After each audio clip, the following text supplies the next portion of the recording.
Hey everybody! Welcome back to D20 Sundays. I'm your host, Ian. It has been a minute since I've done one of these.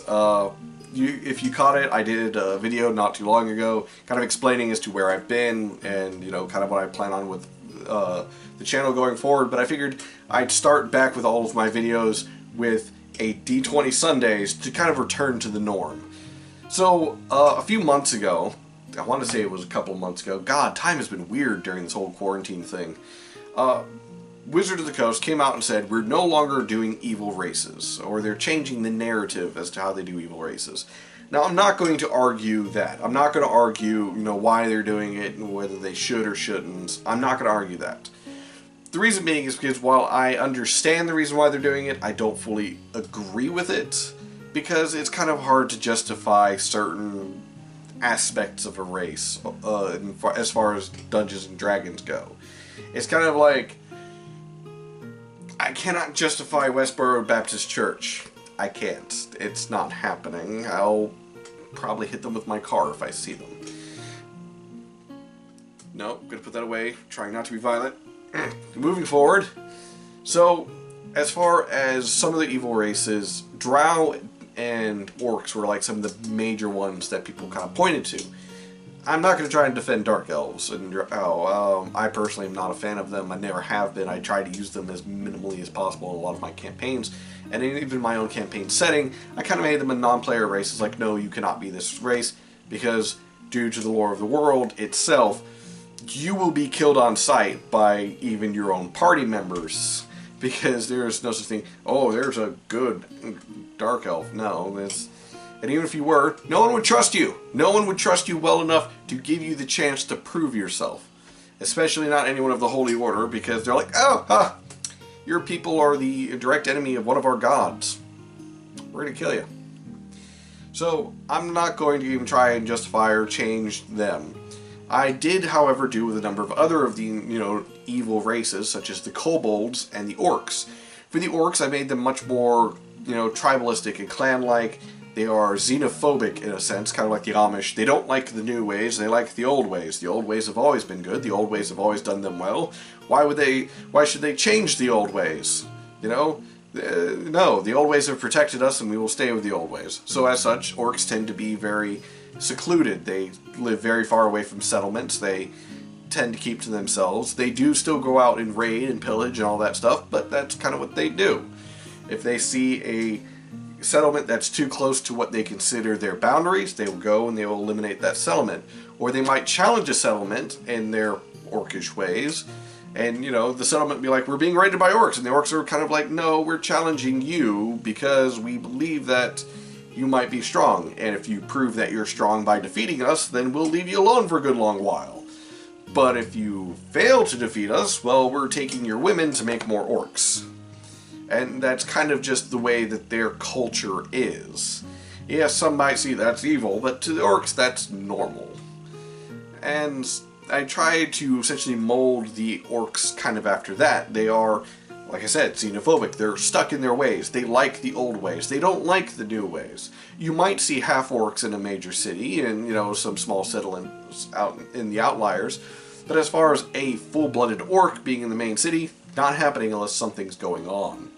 They might be looking for something or someone, but for the most part they steer clear away from them because they don't trust them and they don't like all the noise. Kobolds, I decided to take their very opportunistic nature and kind of make it beneficial. My players have actually met something called the Kobold Adventurers Guild, or CAG. CAG is essentially a group of kobolds that banded together, and essentially they go to nearby settlements and offer their services for, dealing with things, in exchange that the settlements give them food or supplies or anything. Essentially they figured, hey, these humies can be like adventurers and get paid for it. Why don't we make ourselves adventurers and get paid for it? Because they are intelligent enough for that, and they've got the numbers to where it's like, okay, our entire clan our entire clutch is one adventuring guild of like 20 plus people, and we're going to go do stuff. They'll still have a main base, a main place of operation, but at the same time they make themselves kind of coexist and beneficial to the settlements around them to where they not only are, making money and making an easier way for them to survive, they're essentially making themselves, endeared to them, to where the human settlements or the whatever settlements aren't going to pay adventurers to go wipe them out, or going to send the guard or the army to go wipe them out. So it's like, oh no, don't bother that cave over there. That's where that group of kobolds that, comes by every now and then and helps us with stuff. That's where they stay. Don't need to worry about them. Goblins, I made it to where they're not as evil when they are in the single digits. Now when they start getting, large groups, their chaotic nature starts playing a bit more up. But for the most part, they are attempting to they're in that process of attempting to try and, do the same as the kobolds, become closer with the larger settlements, become normal citizens, but it's more difficult for them, but they're in the process of trying. So it's kind of like the age of where magic is slowly dying down and science is slowly starting to catch up, and it's kind of in that weird, area. So things are progressing along, and it's more of the question of what races are progressing with the rest of the world, and what races are staying behind in the old ways. What's another good example? Goliaths for a while were considered an evil race as well. They are very herd or, tribe or clan oriented. They prefer to stay up to the mountains and far away from everyone else, and so on and so forth. It really depends on how you decide to write them in your own campaign, regardless of what, Wizard of the Coast decides. But how you write them and use them in your world is what is important. Yes, you can still have an evil race. Like I said, the Drow were still mine, because, well, I don't really like Drow, and honestly, the way that they've always been depicted is kind of hard to say, no, they're good guys now. They're the good guys. Nonetheless, that's kind of how I see the Dark Elves, and how I tend to write them, is that they are not friendly. And I do have my own race, or not really race, my own gathering of humans that are just as bad.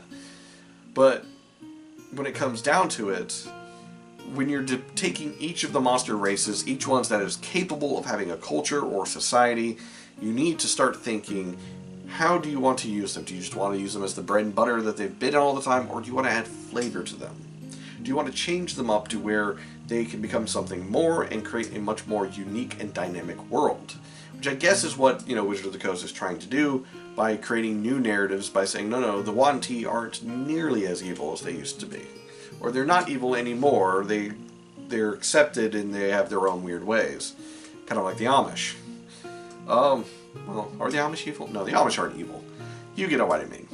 Anyways, that's it for today's D20. I hope this was some food for thought, and I'll catch you guys next time. Laters.